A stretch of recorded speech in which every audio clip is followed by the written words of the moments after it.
Stage पर जायन perform करती है और काफी अच्छा गाना गाती है। गाना खत्म करने के बाद वो एक मैजिक ट्रिक भी करके दिखाती है। वो अपने माइक को हवा में उड़ा देती है। ये देखकर सभी जज काफी खुश होते हैं और जायन को आगे के लिए सेलेक्ट कर लिया जाता है। जायन के पेरेंट्स उसकी परफॉर्मेंस को देखकर काफी खुश होते हैं और वो उस पर काफी नाज कर रहे थे। लेकिन जब वो उसकी लास्ट में मैजिक ट्रिक देखते हैं जिसमें उसने एक माइक को उड़ा दिया था, ये बात देखकर वो काफी ज्यादा हैरान हो जाते हैं। तभी जायन की मॉम उससे बोलती है, अगर तुम दुनिया के सामने अपनी शक्तियों को दिखाने लगोगी तो गड़बड़ हो जाएगी। जायन के पेरेंट्स किस बारे में बात कर रहे थे ये हमें बाद में पता चलेगा। अगले दिन जायन अपनी उसी दोस्त के साथ सिंगिंग कंपटीशन के स्टूडियो जा रही होती है। रास्ते में वो अपनी दोस्त के साथ काफी मस्ती कर रही होती है, लेकिन तभी उनकी सीट के सामने आकर एक अनजान लड़का बैठ जाता है। इस लड़के का नाम नोबल मैन था। ये देखने में काफी ज्यादा मासूम लग रहा था। वो जायन को परेशान करने लगता है। वो जायन से बोलता है कि वो उसे काफी पहले से जानता है, लेकिन जायन उसे पहचान नहीं पा रही थी। तभी नोबल मैन उससे बोलता है कि मैं तुम्हें तुम्हारा पास्ट याद दिलाता हूँ। वो उससे बोलता है कि बचपन में वो दोनों साथ ही रहा करते थे, लेकिन जायन को अभी भी कुछ याद नहीं आता। जायन की फ्रेंड इस बात से चिढ़ जाती है और वो नोबल मैन को वहाँ से उठाकर भगा देती है। अब नोबल मैन वहाँ से उठकर चला जाता है। जब वो यहाँ से जा रहा होता है तब उससे एक आदमी धोखे से टकरा जाता है। ये बात नोबल मैन से बिल्कुल भी बर्दाश्त नहीं होती। वो उस आदमी को बड़ी ही बेरहमी से मारने लगता है। नोबल मैन बस दिखने में ही मासूम था, लेकिन वो बहुत ज्यादा पावरफुल था। वो उस आदमी को एक हाथ से उठाकर ट्रेन से बाहर फेंक देता है। अब सीन शिफ्ट होता है और जायोंग अपने स्टूडियो पहुंच चुकी थी। वहाँ उसका सिंगिंग कंपटीशन होने वाला था। अपने सिंगिंग कंपटीशन के अंदर वो दोबारा से काफी अच्छा परफॉर्म करती है और अब वो क्वार्टर फाइनल के लिए सेलेक्ट हो चुकी थी। जायोंग जब स्टूडियो से बाहर आती है तो अचानक से उसके सर में दर्द होने लगता है। वो भागकर बाथरूम जाती है। वहाँ उसकी नाक और मुंह से खून आने लगता है। अब हमें कुछ समय पुराना सीन दिखाया जाता है, जहां हम देखते हैं जायोन एक डॉक्टर के पास गई थी। वो डॉक्टर जायोन को बताता है कि वो ज्यादा समय तक जिंदा नहीं रह पाएगी क्योंकि उसकी कंडीशन काफी ज्यादा खराब है। अब जायोन बाथरूम से बाहर आती है जहां उसकी फ्रेंड उसका वेट कर रही थी। वो दोनों साथ मिलकर स्टूडियो से बाहर आ जाते हैं। वो दोनों बाहर खड़े होकर टैक्सी का वेट कर रहे होते हैं, लेकिन तभी वहाँ पर कुछ ब्लैक कार आती है। उन कार के अंदर से एक इंसान बाहर आता है।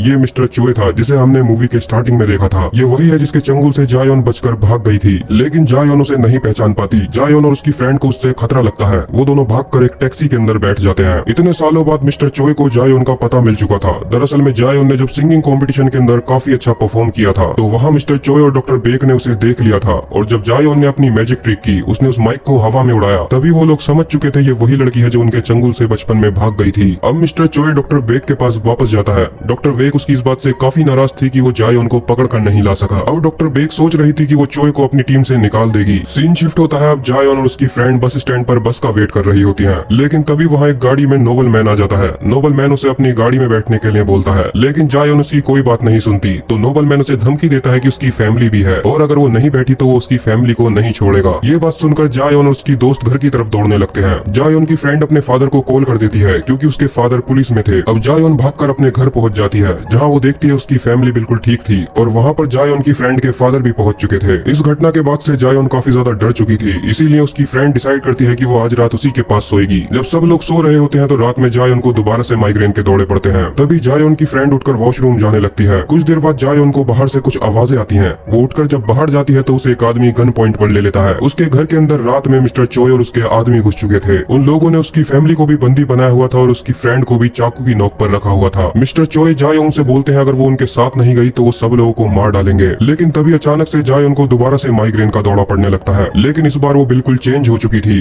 वो हंसकर उन सभी लोगों को एक ही बार में मार डालती है। वो उन लोगों के हाथ से गन छीनती है और इतनी आसानी से सभी को मार डालती है जैसे उसे लड़ाई का काफी एक्सपीरियंस हो। वो लोग उसके ऊपर हमला करते हैं लेकिन उसे बिल्कुल भी असर नहीं हो रहा था। वो पूरी तरीके से चेंज हो चुकी थी। तभी इतने में वहाँ नोबल मैन और एक लड़की पहुंच जाते हैं। नोबल मैन जायोन से बोलता है कि तुम अलग हो और ये बात मैंने तुम्हें समझाने की कोशिश की थी, लेकिन अब जायोन दोबारा से सब कुछ भूल जाती है। उसे समझ नहीं आ रहा था कि उसने इतने सारे लोगों को कैसे मार डाला। नोबल मैन उसे बताता है उसके पास सुपर नेचुरल पावर्स हैं और उसे मारना इतना आसान नहीं है, लेकिन जायोन को अपनी सुपर नेचुरल पावर्स के बारे में कुछ भी नहीं पता था और अभी भी उसे अपने पास्ट का कुछ भी याद नहीं था। नोबल मैन उससे बोलता है अगर जायोन उनके साथ जाने को नहीं मानेगी तो वो उसकी फैमिली को मार डालेंगे, और अगर वो उनके साथ जाने के लिए मान जाती है तो उसकी पुरानी याददाश्त भी वापस आ जाएगी और वो लोग उसे बता देंगे कि उसके पास सुपर नेचुरल पावर्स कहाँ से आई। जायोन अपनी फैमिली की खातिर मान जाती है और वो उन लोगों के साथ कार में बैठकर वहाँ से चली जाती है। वो लोग उसे एक काफी पुरानी लैब में लेकर जाते हैं। वहाँ उसका सामना होता है डॉक्टर बेक से। डॉक्टर बेक उसे देखकर काफी खुश होती है और वो उससे बोलती है कि आखिरकार मैंने तुम्हें पकड़ लिया। डॉक्टर बेक जायोन को एक सील्ड रूम के अंदर बंद कर देती है और बाहर से वो उस पर नजर रखे हुई थी। जायोन को एक स्पेशल चेयर के ऊपर बैठा दिया जाता है। तभी वहाँ एक डॉक्टर आता है और जायोन की गर्दन पर एक इंजेक्शन इंजेक्ट करता है। डॉक्टर बेक जायोन से बताती है इस इंजेक्शन के लगते ही तुम्हें सब कुछ याद आ जाएगा और इस इंजेक्शन के लगने की वजह से ही तुम जिंदा रह पाओगी। अगर ये इंजेक्शन की डोज तुम्हें नहीं मिली तो तुम मर जाओगी। डॉक्टर बेक ने ऐसा इसलिए किया था ताकि वो उसकी पावर्स का यूज कर सके और वो ऐसी पावरफुल आर्मी बनाकर काफी सारे लोगों के ऊपर राज कर सके। लेकिन लेकिन तभी हमें यहाँ सबसे बड़ा सच पता चलता है। जायोन चेयर पर बैठकर मुस्कुराने लगती है। जायोंग डॉक्टर बेक से बताती है वो उसे यहाँ तक नहीं लाई, बल्कि जायोंग खुद यहाँ चलकर आई है। दरअसल में जायोन का ये सभी प्लान था ताकि डॉक्टर बेक उसे वो इंजेक्शन लगा दे जिससे उसकी जिंदगी का एक और महीना बढ़ जाए। जायोन के ब्रेन में एक प्रॉब्लम थी और वो 1 महीने के अंदर मरने वाली थी। सिर्फ डॉक्टर बेक का वो सुपर पावर वाला इंजेक्शन ही उसे जिंदा बचा सकता था। अब क्योंकि डॉक्टर बेक ने उसके इंजेक्शन लगा दिया तो जायोन की जिंदगी का एक और महीना बढ़ गया है। जायोन अपनी चेयर से उठती है और वहाँ के डॉक्टर को एक ही हिट में मार डालती है। दरअसल में जायोन एक विच थी और इसी वजह से डॉक्टर बीक और उसकी टीम बचपन में उसे पकड़ना चाहती थी। उसके पास सुपर नेचुरल पावर्स थी जिसकी वजह से वो काफी सारी चीजों को हवा में उड़ा सकती थी और उसके पास बहुत सारी पावर्स थी। इसी वजह से डॉक्टर बीक की टीम उसके पीछे लगी हुई थी। लेकिन 10 साल पहले जायोन उनके चंगुल से बचकर भाग गई और एक फार्म के बाहर जाकर बेहोश हो गई, जहाँ मिस्टर और मिसेस गो ने उसे अडॉप्ट कर लिया और उसे अपनी बच्ची की तरह पालना शुरू किया। जायोन को बचपन से ही सारी बातें याद थी, बस वो अनजान बनकर रहती थी। सिंगिंग कंपटीशन में जाना उसका एक प्लान था ताकि वो सिंगिंग कंपटीशन के अंदर माइक को उड़ाकर जादू कर सके, ताकि डॉक्टर बीक की टीम उसे ढूंढ ले और उसके पास तक ले जाए, जिसके बाद डॉक्टर बीक उसे इंजेक्शन लगा दे और उसकी जिंदगी का एक और महीना बढ़ जाए। ये सभी जायोन का प्लान था। अब जायोन का एम था ऐसे ही काफी सारे इंजेक्शंस को हासिल करना, जिसकी वजह से वो काफी सालों तक जिंदा रह पाएगी। वो उस शीशे के रूम से बड़ी ही आसानी से बाहर निकल जाती है और बाहर निकलते ही डॉक्टर बीक के पैरों में गोली मार देती है। जायोन डॉक्टर बीक को मारने ही वाली होती है, लेकिन तभी वहाँ पर नोबल मैन पहुंच जाता है। नोबल मैन जायोन से बोलता है कि मैं तुम्हें एक ही झटके में मार डालूंगा क्योंकि मैं बचपन से काफी ज्यादा पावरफुल हो चुका हूँ। लेकिन जायोन मुस्कुराती है और एक ही झटके में उसके पीछे टेलीपोर्ट हो जाती है। वो उसकी गर्दन को पकड़कर उसे हवा में उड़ा देती है। नोबल मैन उस पर अपनी फुल पावर से हमला करता है, लेकिन जायोन उससे काफी ज्यादा तेज थी। जायोन नोबल मैन को इतनी प्यार से मार रही थी जैसे वो उसके साथ खेल खेल रही हो, लेकिन तभी नोबल मैन उसका हाथ पकड़ लेता है और हाथ तोड़ देता है। लेकिन जायोन अभी भी मुस्कुरा रही होती है क्योंकि वो अपने हाथ को बड़ी ही आसानी से ठीक कर लेती है। वो नोबल मैन के एक लात मारती है जिससे नोबल मैन बहुत रूम दूर जाकर गिरता है। जायोन एक दूर पड़ी हुई गन को उड़ाकर अपने पास बुला लेती है और डॉक्टर बेक के पैरों में एक और गोली मार देती है। इतने में ही वहाँ पर मिस्टर चोय पहुंच जाता है। उसके साथ उसकी पूरी टीम थी। डॉक्टर बेक को लग रहा था कि वो उसकी मदद करने के लिए आए हैं, लेकिन वो तो उल्टा डॉक्टर बेक के आदमियों को मारने लगते हैं क्योंकि डॉक्टर बेक चोय के साथ गद्दारी कर रही थी। वो उसे अपनी टीम से निकालने का प्लान बना रही थी, इसीलिए चोय डॉक्टर बेक को शूट कर देता है। अब वो जायोन को मारने के लिए आगे बढ़ता है, लेकिन जायोन उसे और उसकी टीम को बड़ी ही आसानी से मार डालती है। अब सिर्फ नोबल मैन ही जिंदा बचा था। जायोन नोबल मैन को मारने से पहले उस लैब का नाम पूछती है जिस लैब के अंदर उसे ऐसे और भी इंजेक्शन मिलेंगे ताकि वो उन इंजेक्शंस के सहारे जिंदा रह सके। नोबल मैन उसे बता देता है और वो नोबल मैन को मार डालती है। जायोन के पास अभी भी एक इंजेक्शन बाकी था। वो अपनी फैमिली के पास वापस पहुंच जाती है जहाँ उसकी मदर हॉस्पिटल में थी। उसकी मदर मरने ही वाली होती है, लेकिन तभी वो अपनी डोज का इंजेक्शन अपनी मॉम के लगा देती है। दरअसल में वो इंजेक्शन किसी भी बीमारी को बड़ी ही आसानी से ठीक कर सकता था। यहाँ हमें एक और सच्चाई पता चलती है। मिस्टर गो को जायोंग के बारे में शुरू से ही सब पता था। जिस रात वो उनके फार्म के बाहर उन्हें बेहोश पड़ी हुई मिली थी, वो उसी वक्त समझ गए थे कि ये एक बिच है, क्योंकि जायोंग के उनके घर में आते ही उनके सारे एनिमल्स ने मरना शुरू कर दिया था। लेकिन फिर भी वो लोग जायोंग से काफी प्यार करते हैं और उन्होंने उसकी पावर्स को हमेशा सबसे छुपा कर रखा। ये बात सुनकर वो दोनों इमोशनल हो जाते हैं। लेकिन अब जायोंग उस लैब को ढूंढने के लिए जा रही थी जहाँ उसे ऐसे और भी इंजेक्शन मिलेंगे। सीन शिफ्ट होता है और अब हमें 3 महीने बाद का सीन दिखाया जाता है। जायोन उस लैब में पहुंच जाती है जहां उसे डॉक्टर बीक की हमशक्ल बहन मिलती है। जायोन उसे धमकाने लगती है जिस वजह से वो डरकर उसे काफी सारे इंजेक्शंस दे देती है। इन इंजेक्शंस की मदद से जायोन काफी महीनों तक जिंदा रह सकती है। इतने में ही वहाँ पर एक और लड़की की एंट्री होती है। इस लड़की को भी देखकर हम समझ सकते हैं कि ये भी एक विच है, लेकिन जायोन उससे बोलती है अगर तुमने मुझे हाथ भी लगाने की कोशिश की तो मैं तुम्हारी गर्दन उड़ा दूंगी। इसी के साथ यहीं पर यह मूवी खत्म हो जाती है। ये था इस मूवी का पहला पार्ट, और अगर आप लोगों को इस मूवी का दूसरा पार्ट देखना है तो आप मेरे चैनल को सब्सक्राइब कर सकते हो। मैं इस मूवी का दूसरा पार्ट जल्दी ही लाऊंगा।